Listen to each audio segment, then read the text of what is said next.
पिछले सालों के पेपर की सीरीज को स्टार्ट किया है, क्योंकि पिछले साल के पेपर लगाने से आपको सीबीटी 1 का लेवल और पैटर्न मालूम चलता है, किस लेवल और पैटर्न से आपके एग्जाम में क्वेश्चन बनते हैं। और रेलवे के ढेर सारे क्वेश्चन जो हैं वो पिछले साल के पेपर से रिपीट होकर के पूछे जाते हैं, इसलिए सबसे पहले आपको पिछले साल के पेपर लगाना बहुत ज्यादा आवश्यक है।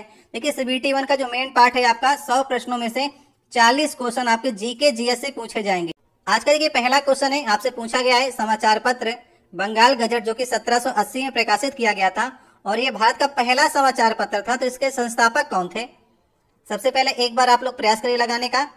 इसका सही ऑप्शन होगा जेम्स अगस्टाइन हिक्की जो थे वो भारत के पहले समाचार पत्र बंगाल गजट के संस्थापक थे। और ये कहां से प्रकाशित किया जाता था, ये आपका कलकत्ता से प्रकाशित किया जाता था। और किस लैंग्वेज में था, ये आपका ये इंग्लिश लैंग्वेज का आपका अखबार था। तो आपसे देखिए भारत का पहला पूछा जाएगा तो बंगाल गजट आपको सही करना है। यदि आपसे पूछा जा रहा है कि भारत का पहला हिंदी समाचार पत्र कौन था, तो आपको देखिए उड़तंड मारतंड भी याद रखना है और कई बार आपके एग्जाम में पूछा गया है।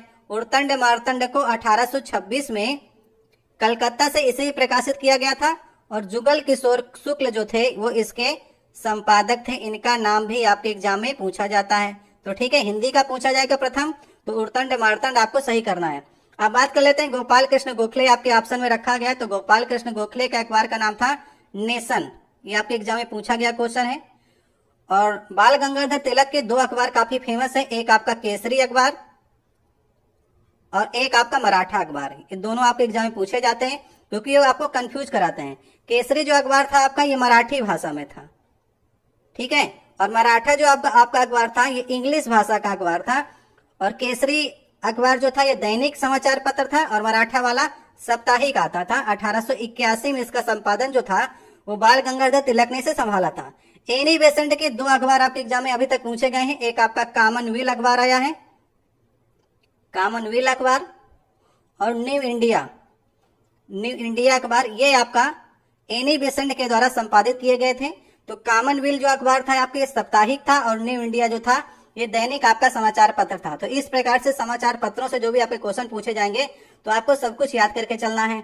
तो इसका सही ऑप्शन होगा जेम्स अगस्टाइन हिक्की, जेके हिक्की जिसे हम लोग कहते हैं, दूसरा वाला ऑप्शन सही ऑप्शन होगा। नेक्स्ट हमारा दूसरा क्वेश्चन है, भारत और पाकिस्तान के बीच में जो रेखा है उस रेखा का आपसे नाम पूछा गया है। तो इसका सही ऑप्शन होगा रेड क्लिफ रेखा, जो कि कब खींची गई थी, 15 अगस्त 1947 को सर जे रेड क्लिफ के द्वारा ये रेखा खींची गई थी, इसलिए इसका नाम जो है रेड क्लिफ रेखा पड़ा है। पहले वाले ऑप्शन में लिखा गया है डूरंड रेखा। डूरंड रेखा पहले भारत और अफगानिस्तान के मध्य में थी और अभी ये रेखा जो है अफगानिस्तान एंड पाकिस्तान के मध्य में है, जिसे 1896 में सर डूरंड ने खींचा था। मैन रहीम रेखा यहाँ पर लिखी गई है, एक आपकी मैकमोहन रेखा होती है। तो पहले इसे समझ लेते हैं। मैन रहीम जो रेखा है ये आपका रूस और फिनलैंड के मध्य में है, ठीक है, यदि नहीं आता हो आपको तो नोट डाउन कर लीजिएगा। रूस और फिनलैंड के मध्य में है मैन रहीम रेखा। और मैकमोहन रेखा अगर आपसे पूछता है तो भारत और चीन के मध्य में है, जो कि 1914 में खींची गई थी। और यहाँ पर देखिए हिडनबर्ग रेखा लिखी गई है, जो कि जर्मनी और पोलैंड के बीच में है, क्योंकि वहां पर हिडनबर्ग नदी है, तो वहीं पर ये रेखा बनाई गई है, ठीक है। तो भारत और पाकिस्तान के मध्य में जो रेखा है उसका नाम है रेड क्लिफ रेखा। अब देखिए नेक्स्ट हमारा तीसरा क्वेश्चन है, ऑपरेशन विजय निम्नलिखित में से किस युद्ध से संबंधित है, आपसे पूछा जा रहा है। तो ऑपरेशन विजय चलाया था भारतीय वायुसेना ने जब भारत और पाकिस्तान के मध्य में कारगिल की लड़ाई हुई थी 1999 में, तब ऑपरेशन विजय चलाया गया था। ये डेट आप लोग याद रखिएगा, 26 जुलाई 1999। इस दिन भारत को विजय प्राप्त हुई थी कारगिल की लड़ाई में और 26 जुलाई को विजय दिवस के रूप में हम लोग मनाते हैं। और पाकिस्तान अभी तक नहीं मान रहा था कि उसकी सेना ने कारगिल की लड़ाई में भारत के खिलाफ लड़ा था। वो कह रहा था कि आतंकवादी और उग्रवादी जो थे वो भारत के खिलाफ लड़ रहे थे। लेकिन अभी आपने न्यूज सुनी होगी 25 साल बाद जो है पाकिस्तान ने स्वीकारा है कि पाकिस्तानी सेना ने कारगिल की लड़ाई में अपने सैनिक को खोया है। तो ये आपका अटल बिहारी वाजपेयी के पीठ में एक छुरा था, क्योंकि उस समय अटल बिहारी वाजपेयी 2-3 महीने पहले पाकिस्तान होकर के आए थे और जैसे ही भारत लौटे 2-3 महीने बाद जो है वो पाकिस्तानी सेना के द्वारा कारगिल का युद्ध जो है वो छेड़ दिया गया था। इसी प्रकार से मोदी जी भी गए थे पाकिस्तान, उसके बाद देखिए कितने अटैक हुए, उरी हमला हुआ। तो पाकिस्तानी सेना कभी नहीं चाहती है कि भारत और पाकिस्तान के मध्य में संबंध अच्छे रहें। संबंध खराब रहेंगे तो उनको फंडिंग मिलती रहेगी अन्य देशों से। तो सही ऑप्शन होगा चौथा वाला ऑप्शन। अब देखिए नेक्स्ट हमारा चौथा क्वेश्चन है, अखिल भारतीय खिलाफत समिति ने कब ये घोषणा की थी और एक प्रस्ताव पारित किया कि किसी भी मुसलमान को ब्रिटिश भारतीय सेना में सेवा प्रदान नहीं करना चाहिए? तो देखिए, अखिल भारतीय खिलाफत समिति ये 1919 में बनाई गई थी, जब आपका खिलाफत आंदोलन स्टार्ट किया गया था। तो जब प्रथम विश्व युद्ध आपका 1914 से लेकर के 1918 तक चला, तो प्रथम विश्व युद्ध जब खत्म हो गया तो ब्रिटिश सरकार ने तुर्की के साम्राज्य को विघटित कर दिया और भारत के मुसलमान जो थे वो टर्की के सुल्तान को अपना खलीफा मानते थे। इससे नाराज होकर के उन्होंने खिलाफत आंदोलन भी चलाया। जब बात नहीं बनी तो जुलाई 1919 को एक प्रस्ताव पारित किया गया कि कोई भी मुसलमान जो है वो ब्रिटिश भारतीय सेना में सेवा प्रदान नहीं करेगा। इसलिए सही ऑप्शन होगा लास्ट वाला ऑप्शन। अब देखिए, नेक्स्ट हमारा 5वां नंबर क्वेश्चन है, उस राज्य का आपको नाम बताना है जहां पर सियांग नदी पर भारत के सबसे लंबे 300 मीटर का single lane steel cable suspension पुल का उद्घाटन किया गया था। तो भारत का सबसे लंबा है, तो अभी भी आपके एग्जाम में पूछा जा सकता है। तो सही ऑप्शन होगा अरुणाचल प्रदेश, क्योंकि आपको मालूम होगा कि ब्रह्मपुत्र नदी जो है वो अरुणाचल प्रदेश में सियांग नाम से जानी जाती है, और जैसे ही असम में प्रवेश करती है सियांग नदी तो उसका नाम हो जाता है ब्रह्मपुत्र। ठीक है, तो सियांग नदी की दो आपकी सहायक नदियां हैं अरुणाचल प्रदेश में, ये भी आपके एग्जाम में पूछी जाती हैं। एक आपकी लोहित नदी है और एक आपकी दिबांग नदी है। ठीक है, ये दोनों नदियां जो हैं वो सियांग नदी की सहायक नदी है, जो कि ब्रह्मपुत्र का नाम है सियांग नदी अरुणाचल प्रदेश में। और जब ये तिब्बत से निकलती है ब्रह्मपुत्र नदी तो वहां पर इसे सांगपो नदी कहा जाता है। ये कई बार आपके एग्जाम में पूछा गया है कि तिब्बत में ब्रह्मपुत्र नदी को सांगपो के नाम से जाना जाता है, अरुणाचल प्रदेश में सियांग नाम से, और जब असम में प्रवेश करती है तब इसे ब्रह्मपुत्र नाम से जाना जाता है, और जैसे ही आपका बांग्लादेश में प्रवेश करती है तब इसका नाम जमुना हो जाता है। ये सब कुछ आपको याद करके चलना है। सही ऑप्शन होगा अरुणाचल प्रदेश में बनाया गया है। अब देखिए, नेक्स्ट हमारा 6वां क्वेश्चन है, 1586 में द लिटिल बैलेंस नामक पुस्तक किसने लिखी थी, आपको बताना है। तो इसका सही ऑप्शन होगा, ये पुस्तक है गैलीलियो की। गैलीलियो इटली के निवासी थे और इनका नाम आता है दूरबीन की खोज में। तो पुस्तक याद रखिएगा द लिटिल बैलेंस। और देखिए, पहले ऑप्शन में लिखा गया कैरोलस लिनियस, जिन्हें हम लोग द्विनाम पद्धति का जनक मानते हैं, और ये एक वनस्पति वैज्ञानिक थे। इनकी पुस्तक भी कई बार आपके एग्जाम में पूछी गई है। पुस्तक का नाम है सिस्टेमा नेचुरी। ठीक है, सिस्टेमा नेचुरी अगर आपसे पूछता है किसकी पुस्तक है तो आपको सही करना है कैरोलस लिनियस। ठीक है, जेम्स प्रोकोस्ट, और आगे अगर जूल लगा दें तो जो आप जूल का नियम पढ़ते हैं उसमें गतिकी का प्रथम नियम, ऊर्जा संरक्षण का नियम, तो जेम्स प्रकाश जूल ने ये सारे नियम दिए। और आर्कमिड का सिद्धांत तो आप जानते ही हैं। तो लिटिल बैलेंस नामक पुस्तक थी गैलीलियो की। अब देखिए, 7वां क्वेश्चन है, निम्नलिखित में से किस राज्य ने प्रति व्यक्ति प्रतिदिन न्यूनतम 55 लीटर पानी की उपलब्धता सुनिश्चित करने के लिए पानी का अधिकार प्रदान करने हेतु कानून बनाने की घोषणा की थी, ये आपको बताना है। तो राइट टू वाटर सबसे पहले जो है मध्य प्रदेश ने लागू किया कि प्रति व्यक्ति जो है प्रतिदिन 55 लीटर पानी आपको मिलना ही चाहिए। तो जहां भी क्षेत्र हो आपका, हर जगह एक व्यक्ति को एक दिन में 55 लीटर पानी का अधिकार जो है ये मध्य प्रदेश की सरकार ने लागू किया था। तो इसे आप लोग याद रखिएगा। सही ऑप्शन होगा लास्ट वाला ऑप्शन।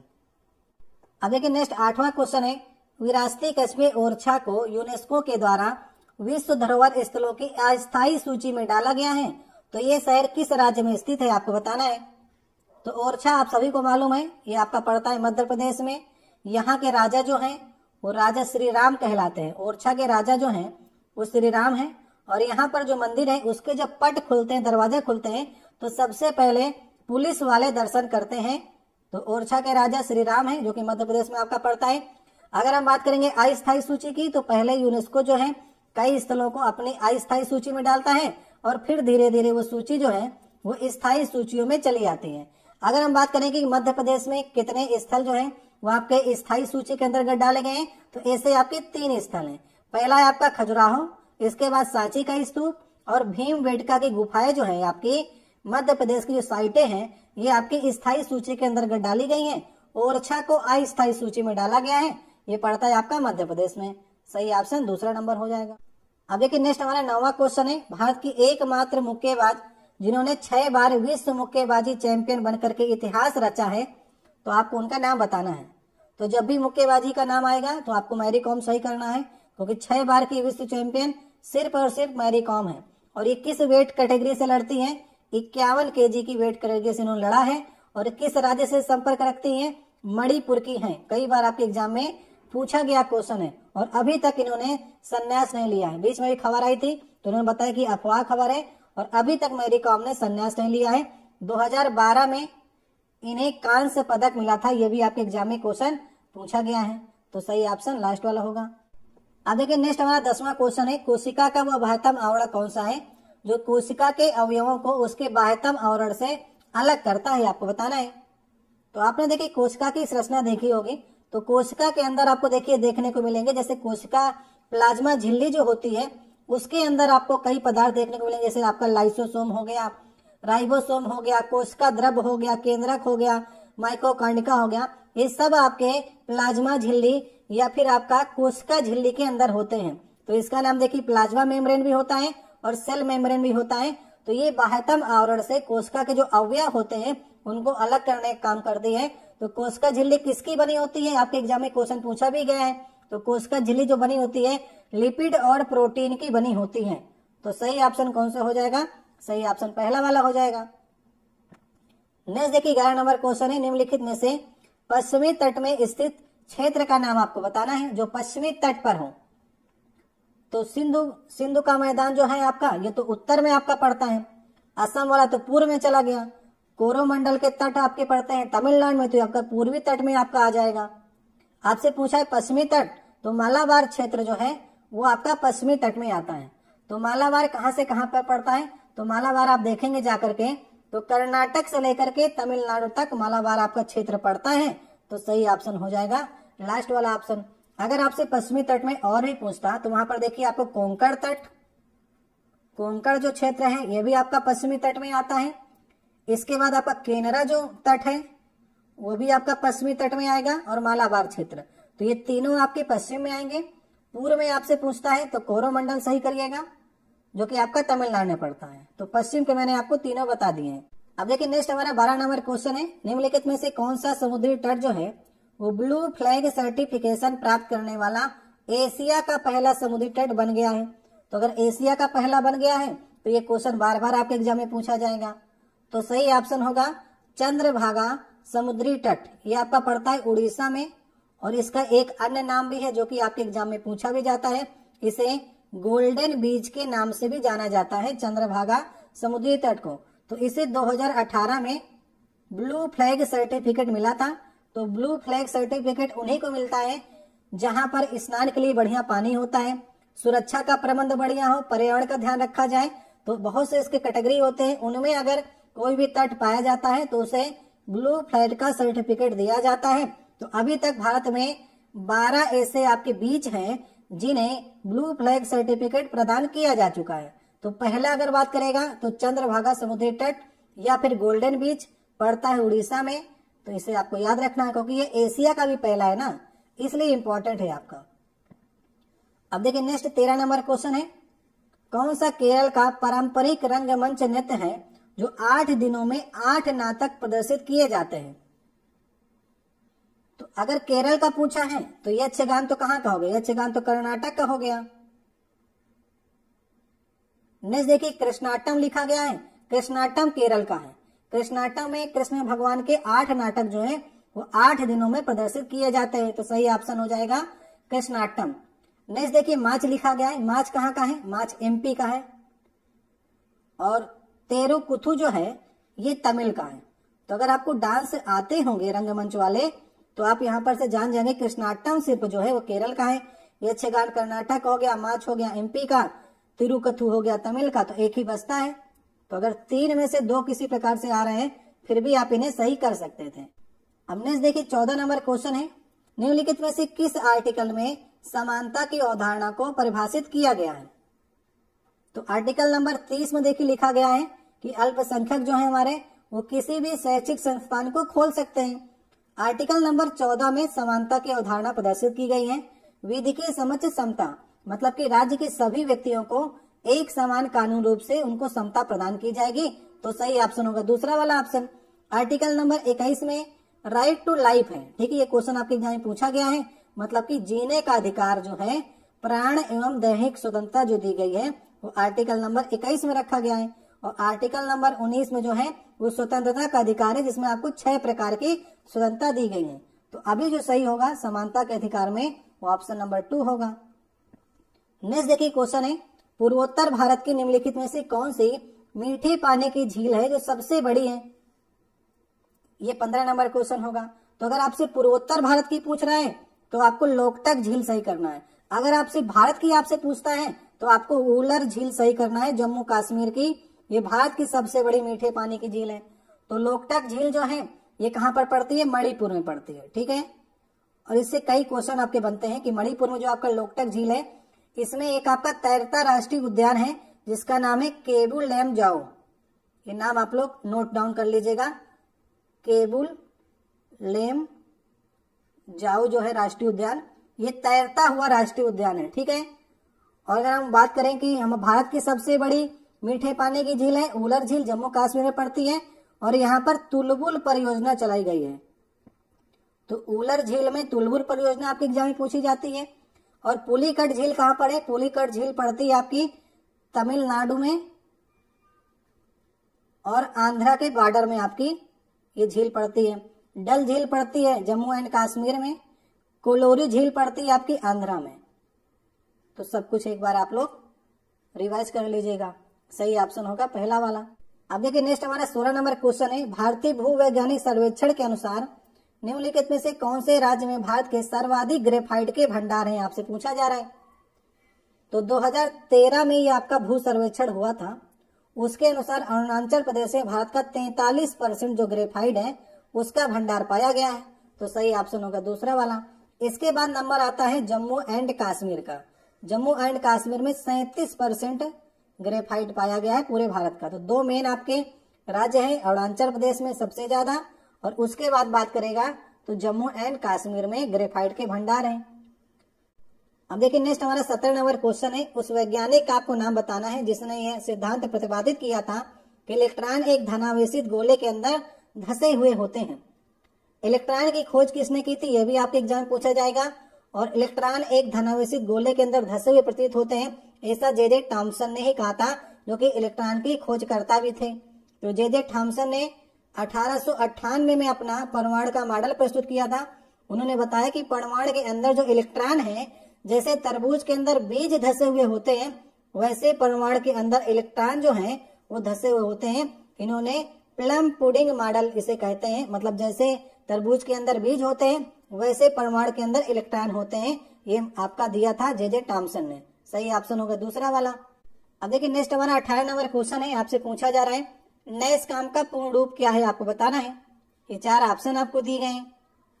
तो इसका सही ऑप्शन होगा तीसरा नंबर ऑप्शन। यहाँ पर लिखा गया है national association of software and service company जो है वो NASCAM का पूर्ण रूप है। तो NASCAM के बारे में जान लेते हैं कि NASCAM है क्या। इसकी स्थापना 1988 में की गई थी और ये एक प्रकार की IT कंपनी है, ठीक है, IT कंपनी है। और इसका हेडक्वार्टर जो है वो दिल्ली और नोएडा में इसके हेडक्वार्टर जो है वो बनाए गए हैं। और इस समय NASCAM के अध्यक्ष कौन है? अभी बदल गए हैं, तो अभी आप लोग नए नाम याद कर लीजिएगा।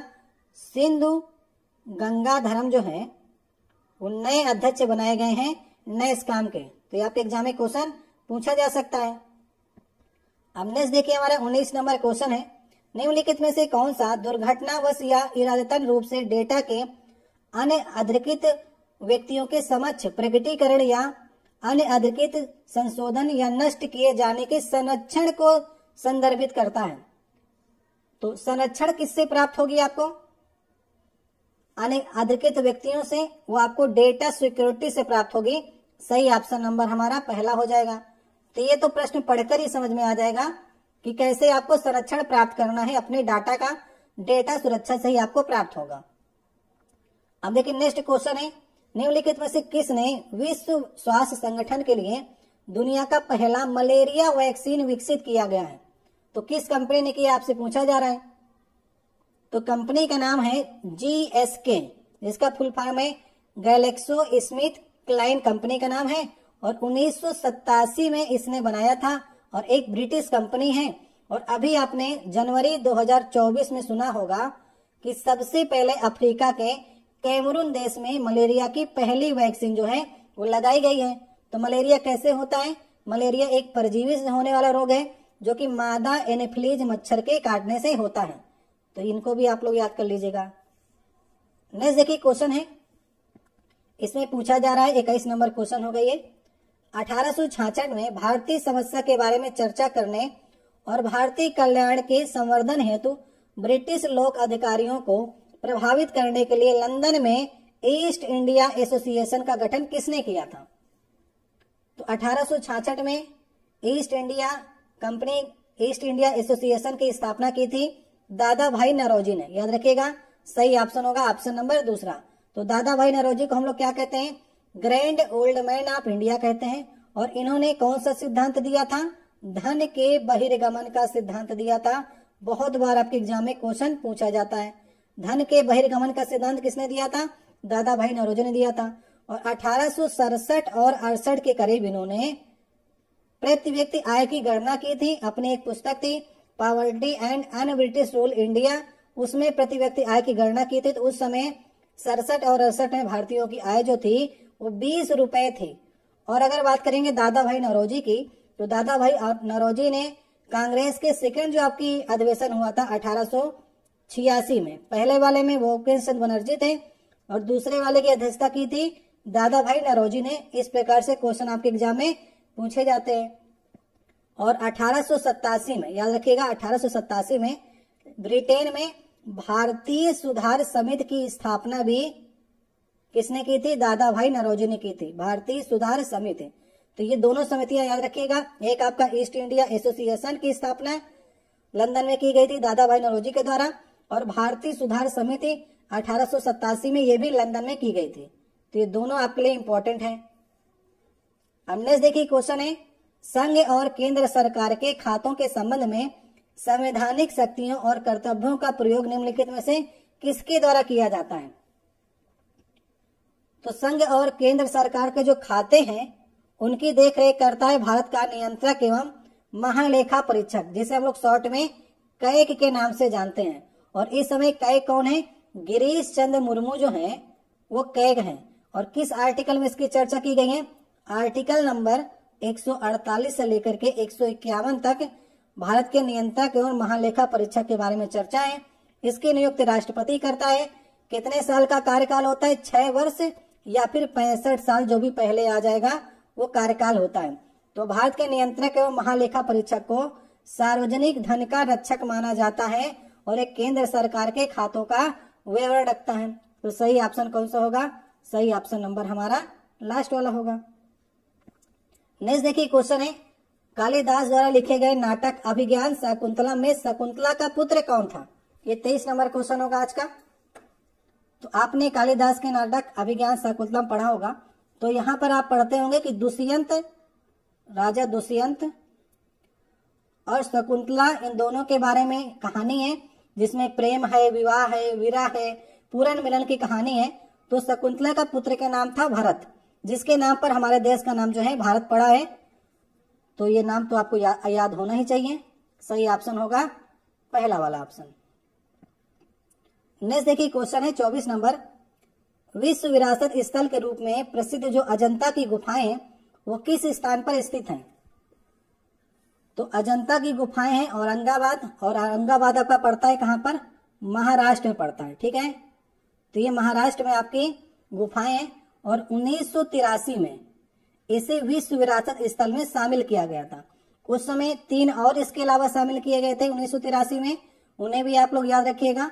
तो आगरा का किला शामिल किया गया था 1983 में, ताजमहल को शामिल किया गया था, और एक आपका एलोरा की गुफाओं को शामिल किया गया था। ठीक है, तो 1983 में 4 आपके स्थल शामिल किए गए थे विश्व विरासत स्थल की सूची में।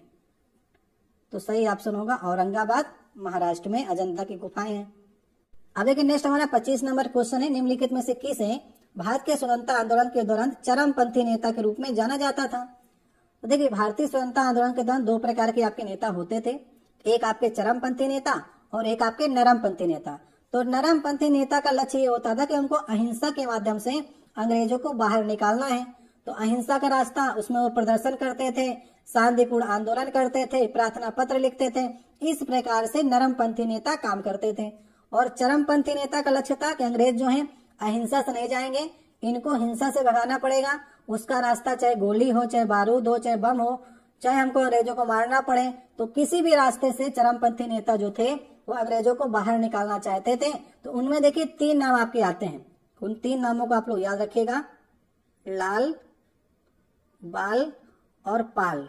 ये आपके चरमपंथी नेता थे, ठीक है। जिसमें लाल से आपका हो गया लाला लाजपत राय, बाल से हो गया बाल गंगाधर तिलक और पाल से हो गया विपिन चंद्र पाल और अरविंद घोष। तो इस प्रकार से 3-4 नेता आपके ऑप्शन में रख देगा। अभी देखिए बाल रखा है ना, बाल गंगाधर तिलक, ये चरमपंथी नेता में आते थे। तो सही ऑप्शन हो जाएगा ऑप्शन नंबर 4 वाला।